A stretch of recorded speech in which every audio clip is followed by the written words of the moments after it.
Well, first of all, I can neither confirm nor deny that I'm older than you are. So we need evidence. But maybe we need to check IREV for that one. But then there is also a need, perhaps, for men to have what they call safe spaces.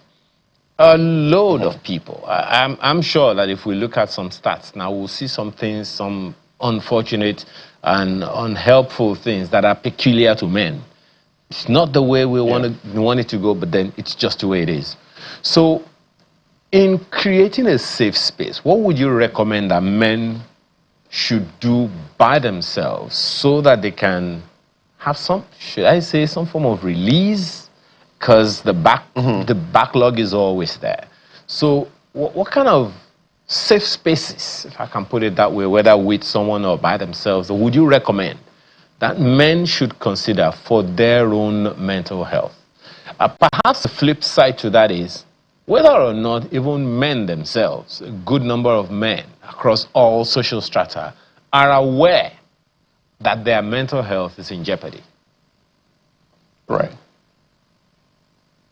So, Ayo, most of us are not aware because we've been socialized that way for a long time.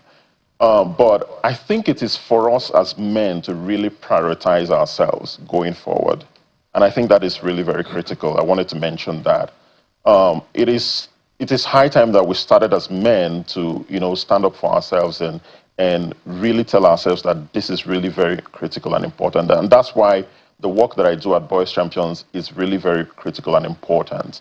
So Boys Champions has created a structured program that supports both young boys and older men. For instance, we have what we call our Dear Men Fellowship, which actually offers young men between the ages of 18 and 65 an opportunity to come together within a space, in partnership with therapists, psychologists, and different other professionals to offer, structured programming and safe spaces for men to release and also express themselves in spaces where they would receive support, but also not be judged as well. So I think it is time for men to, create such spaces for themselves. And even for days like the Father's Day yesterday, we didn't hear a lot of noise about that.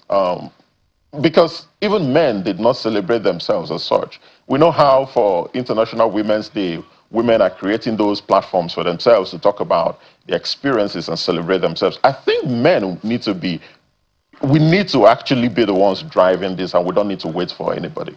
So that's what I wanted to talk about, Ayo.